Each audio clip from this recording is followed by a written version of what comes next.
Don't move where it's cheap. You shouldn't limit yourself like this. Do this instead.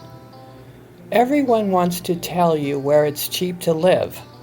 What's cheap anyway? It's a personal thing, depending on where you're coming from. Cheap is not the first thing that you should be looking at when you move abroad. Vloggers like to tell us they can live on a $1,000 budget in these countries, cities, and towns, and people eat these videos up. But the problem is, it's the lowest low on the totem pole, and by the time you get there, will that $1,000 budget still be available to you? If you're moving to a ram-pumped country, know this. If you're going for cheap, it's first come, first serve. After that, everyone else gets the leftovers, which are, well, overpriced rentals and overrated cities. Listen to this. We had the $1,000 cost of living budget abroad, and that was in 2011 when we first went abroad, and it lasted about 5 years in Cuenca, Ecuador. Then we moved from Cuenca to Salinas, and it went up to $1,500. And our budget has never gone back down to the $1,000 level. Prices have gone up everywhere abroad. It's a laugh to even think that the $1,000 budget still exists in these ram-pumped countries for people who enjoy the eating out in restaurants and living in neighborhoods where all the other foreigners live. You know, it's what our whole channel has been about. So how do we get past this pricing dilemma if you're on a budget? Well, what you want to do is this. Live intentionally. Instead of playing follow the leader, you know, Simon says go here. No, go the opposite direction. Let's start with intentional travel. Don't go where everyone else is going. Intentional living is purposely seeking out the local rates of rentals and paying that. This is what we've been doing all along. We did it in Western Europe and Latin America. We're doing it now in Mexico.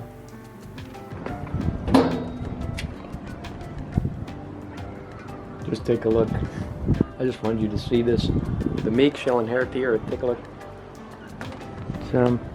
I get to come on my back porch and get this beautiful ocean view here, which is amazing. I didn't even know I was getting it. That's, you know, how is this not a gift from God? You know, how is that? You know, I mean, I see people in Facebook groups going around, oh, I want a place over here in the hills. I want a place, oh, I want a place with a view. I want this, I want that. I never did any of that.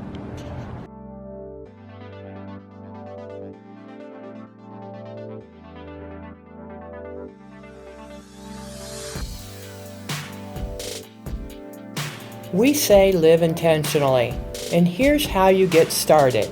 You decide in advance what you want your budget to be, and that varies depending on who you are and what you want your lifestyle abroad to be like, okay? Living intentionally means just that. What do you want from your life abroad? Number 1, decide on your budget first thing before you do anything else. By deciding your budget first, you can then go to just about any place you want as long as your budget permits, which is a lot of countries. Just for example purposes, we're 3 people and our cost of living here in Mexico is about $1,400. However, we do speak Spanish and we stay out of the foreigner enclaves. We pay about $430 for a not on the beach 2-bedroom furnished rental in a totally Mexican neighborhood. So I gave you that information as a reference. We live intentionally and our cost of living is what it is. Now, back to your budget. When you first move to an area, you will spend more just because you're eating out more. You're going to the tourist attractions, museums, maybe you're renting an Airbnb until you find a better priced long-term rental. So make sure you factor that in. I'd add at least $100 a week or more to your budget the first month or 2 just because you'll be on your honeymoon still. And then after the honeymoon stage is over, your budget will then begin to stabilize to what your true budget is. You probably won't be eating out as much. You've already seen all the tourist attractions, and hopefully you have found a nice priced, comfortable rental. Maybe you have even gotten acquainted with a produce vendor that is not trying to price gouge you. And we hope all of these are true for you.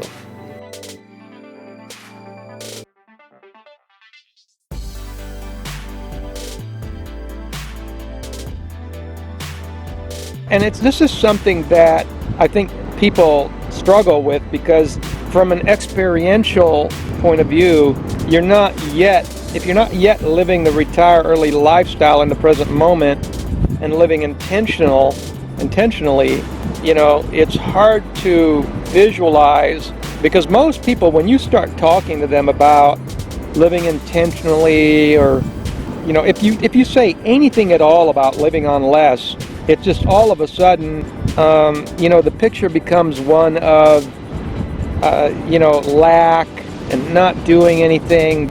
My resume is that we've lived the retiree lifestyle for 3.5 decades. Our living intentionally has always been for a lot less than when we had going businesses or activities like that. Like, I know when I was a younger man building my businesses, I had to buy a truck. I had a big truck, and when we went abroad, I didn't even have a car for 10 years. And we didn't want the car. It wasn't this thing like, oh, I can't have a car, I'm only living on this much. It was not a position of lack, it was a position of strength. It was like, this is great, I don't need a car. So what I'm saying is that just to use the transportation cost as an example, right? Even living intentionally, for like when we had, when people still have commitments, they're going to have a lot higher transportation and perhaps housing costs than when you're living more intentionally. And when you're living more intentionally, you can do things like go to the store once a week. Now, we do that here in Mexico. We get in the car once or twice a week, and we don't have to live next to an employer or any certain city. And that's all part of the living intentional that I don't really need to go into detail, that perhaps a lot of people aren't able to visualize. But once you start thinking about it and putting it on paper and asking yourself, well, if I wasn't believing, because that's what it is, it's a belief. If I wasn't believing into this delayed life plan, and I was able to, how would I put a plan in motion that would allow me to live more intentionally in the here and now? People have said to us in the past, well, at least you get to move and live over there. I can't do that, I'm stuck over here. Well, that's because we planned it that way. We set out to intentionally, that's what the word intentional means, is that you make a decision and you make a commitment. You analyze it, you put it down on paper, you make estimates, and you make plans, and you slowly work towards your plans. Don't go to any of the top 10 to 15 ram-pumped countries. Now, there are a few exceptions about that, and we'll talk about that in a moment. But intentionally stay away from the ram vlogger promoted countries. Those countries, off the top of my head, are Panama, Ecuador, Spain, Italy, France, Portugal, Colombia, Belize, Dominican Republic, Costa Rica, Brazil, Mexico, Uruguay, and to a lesser extent the Philippines, Thailand, Malaysia, Argentina, and Chile. There's more ram-pumped countries, but these are just the top promoted countries of the world by the ram and the vloggers. They just switch them around on the list a little bit. Like one year they might have Ecuador as number 2, and then the year after that Ecuador will go down on the list to 6 or 7. Then a couple years later Ecuador will be number 1 again. That's what they do.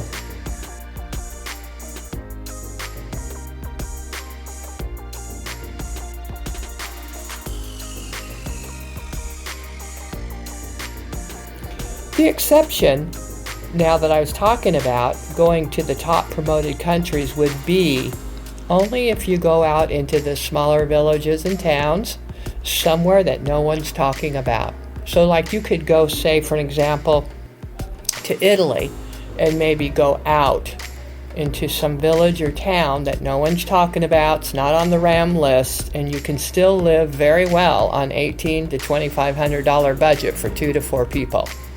But remember, there will be less English spoken, and there will also be way less foreigners. But both of those can be a really good thing because you're going to still find the good prices and you're going to get the authentic Italy. Good food, the good prices, wonderful, warm, welcoming Italians.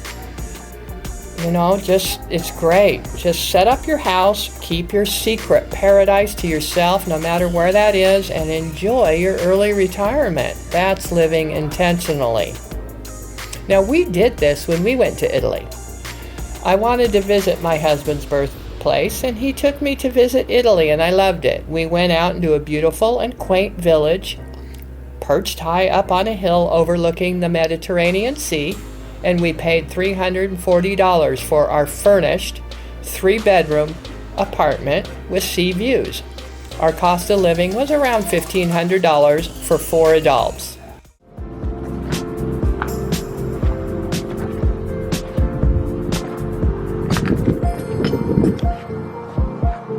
Beautiful bay right there.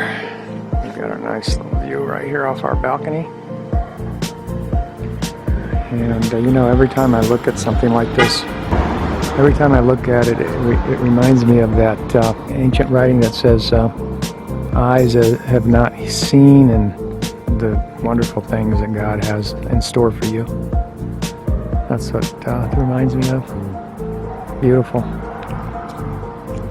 You just can't even, imagine. It's so beautiful what God has for us.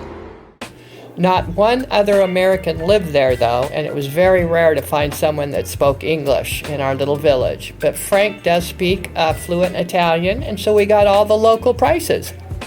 But when he spoke English, he was considered a foreigner, and we would get gouged every single time.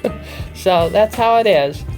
That's why we say knowing the basic language of the country you're moving to will keep you from having to go to the expat areas on the map. Listen, you don't have to be fluent, just easy conversational chit-chat. This will gain you more respect by the local folks, and you'll receive better prices and make local friends.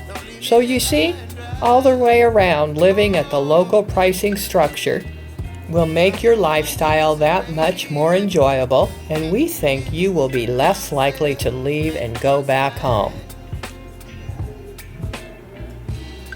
And finally, remember, you are in control of where you want to move and live, and once we get it out of our head that we don't need to be lured by the promotional enticements, following the crowds, our life becomes more meaningful, more purposeful, and intentional. And that's how we like it. So we just want to share that with you today. We thank you for watching and listening. Have a great day. Bye-bye.